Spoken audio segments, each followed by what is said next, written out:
Hokies.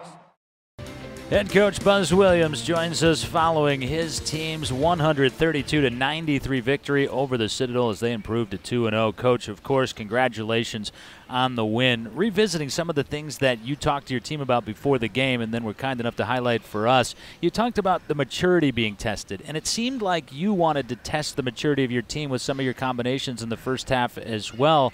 And for the most part, despite just a slight lull, they passed that test.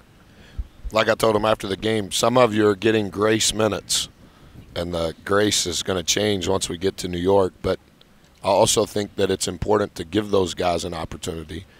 And also when we watch tape and when we look at all of the data that we look at, what combinations do work best. Obviously, whenever Bibbs comes back, that's another piece that we have to add to the mix. But I think we have to figure that out, and I think we have some good pieces. I don't think that we collectively know which pieces fit best. I think those first guys that are starting, I think that they're flowing pretty good, but they've also had more reps, right? And Sure. So we've just got to continue to progress along that path. And speaking of good pieces, how about KJ coming back after the year off, and he played 32 minutes, flirted with a triple-double today, shot the ball well, played with a little bit of attitude. But what a difference he makes. I just think he's a really good player. I've said that since he got here. You know, he's just so skilled, but he also has an incredible instinct for how to play. He's the smartest player relative to his understanding of the game, not specifically his game, just in general. He's not an extrovert, but he could easily come over here and have this conversation, and you would think that he's a coach. He just has a really good feel for how to play. And because of his skill set and because of his instinct, probably I'm not being fair to PJ, particularly tonight because it's such a crazy game. I just trust KJ when the ball's in his hands. You've flirted over the last couple of years with no dribble transition. Yep. And used it, I think, sometimes against opponents where you thought it could be favorable. It seems, though, that this year you might have the capability to use that more consistently as a weapon. Am I correct in that? Yeah, I think more so than ever before. Obviously, some of those returning players, John, it's been kind of programmed in them. Sure. But I think we're having much more discipline in running to the C's. That's what we call the baseline, run to the corner of the floor. In years past, we would stop a little bit too high, stop at the free throw line. But our guys, particularly Med's going to run to the C every single time. Nikhil doesn't know to do any different because he wants to do right. And I think that allows you to throw the ball ahead. And it gives Five a lot more space. It will eventually, Beatty will understand how much more space it gives him. But I do think we're fast. And I think when you can throw it, obviously that's faster than dribbling it. And you think about Five, how fast he is. It was nice to see him shoot the ball well. Had the first 8 points tonight. Got that 3 to start the second half. He's a difference maker out there because you can see it kind of slows down a little bit when he's not in the game, huh? Well, he's playing like an upperclassman point guard who's had the ball in his hand since he got here.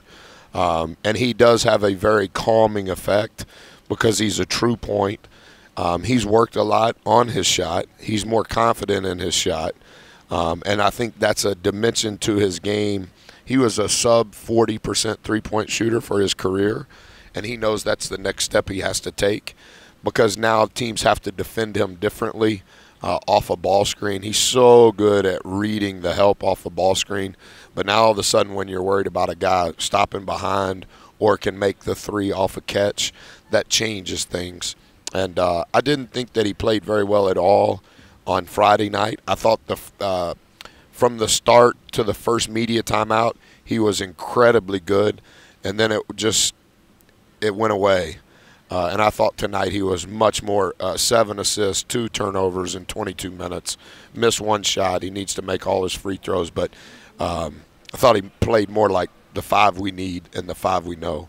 Head coach Buzz Williams with us following a 132-93 win against the Citadel. And, Coach, I know you'd rather talk about things that your team can get better at rather than throw around accolades. And I think a lot of this had to do with just the way this game was played in terms of being out of position. But emphasis on stopping the ball off the dribble penetration, was that more of the style, or is that something that you guys have as a work in progress? So there's an imaginary line in Castle. There's it's on the floor in Honhurst. It's the pickup line where we want to pick the ball up. When you play a team that's as fast as they are, that line has to go one big step closer towards our basket. And when we did that, we were much better. When we played the normal, what we call the green line, they started mashing us down, are words that we use. But it's a 97 possession game, and that is ultra, ultra fast. We had 89 possessions on Friday, and in my opinion, that's even a little too fast. We are faster, and I think the faster the game goes, the better it is for us. But 89 and 97, in my opinion, as time transpires, those will be outlier numbers. Like that's not normal. And when we get to the Garden, now all of a sudden the 89 possession game is going to turn into a 77 possession game. And so the execution level that you have to have on both ends is for sure increased. Unbelievable. 72 points in the paint. You had 36 assists on the 48 buckets. Really good. How did the rest of your numbers look like? I know you had 67 paint touches the other night. Were you happy with your numbers tonight? Yeah, within what I get after the game, what I'm looking at is pretty good. I thought we were much better in the second half in some ways than we were in the first half, particularly defensively. But again, it's so hard, with the changes that we've made, Burnip, defensively in these two games to say, yes, those are the right changes, because it's too fast of a game to know if the evidence proves that what we're doing is right. But I do think our guys are trying to execute what we're asking them to do. There just has to be more consistency in that we're doing it more consecutively relative to the possessions. Last one for head coach Buzz Williams before we let him to go meet his friends from the media. Can't wait. Devin Wilson has always been one of your better defensive players, but it seems like coming back, and I know he's been around a lot, just hasn't played in games, but he looks like he's become much more assertive on the offensive end in terms of attacking off the dribble, and be what may, that comes off of that, which is generally positive. I've told him this. I've told his parents this. I told his parents this on the thank you tour. I've never went from disliking a player to liking a player as much as I do Devin. He has really grown on my spirit.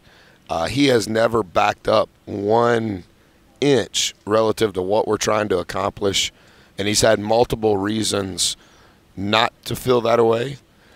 But he will, and I said this at Media Day, he'll end up being our most valuable player because he's going to play all over the floor. I'm starting him at what the media would say the 4, and then I sub him out so I can get a drink of water and sub him back in at the point. And that's because of his versatility. He's much more comfortable now. I think some of it is because of our relationship at being a leader. And I'm giving him a lot of rope because he's so respected. Other than Med, I think Devin's the most respected guy in our program because he's not going to say something unless it's right. And our kids know that he's very smart. And he's not he has no softness in him whatsoever. He's such a tough, do it the right way, do it the hard way. And I think he's going to end up being really important to us. But he is more comfortable offensively. But I think it's because he recognizes what his game is, and I think we're also putting some different pieces around him that probably make him a little better too. Coach, I'm getting the signal from Dyer, so I got to let you go for now. Who cares? But we need you to carry us tomorrow at 7 anyway. So. Who cares what Dyer says? Dyer's just along for the ride. Dyer's on the same boat that you're on, Burnham. Well, we love that boat. Yeah, it's a fun boat. We like to rock it a little bit. It's a fun boat. It's in the folk band. You just play the triangle, man, and you show up at TTL at 7. Dyer just plays the tambourine. He's Dyer's like the. Do you guys know that Dyer can play Name That Tune better than anybody in Virginia? Did you know that about him? I did not. I promise you, anything prior to 1987, so from 1968 to 1987, he would dominate the competition. Does he know promise that you. Mr. Tambourine Man? He might know the tune. I promise you. He is. Ernest can tell you every zip code, area code, and Dyer can tell you everything musically from you think it's 68, Dyer? 68 to it wanes at about 86, 87. But he can name not only the song but the group and or the musician. You got to hang your hat on something. Well, that right? sounds like something. And he's employed at Virginia Tech as the sports information director. It sounds like something that we can do on the plane up to New York. It's unbelievable. You could hit shuffle and he'll win. Kenny Loggins, Footloose. He'll win. Coach Buzz Williams.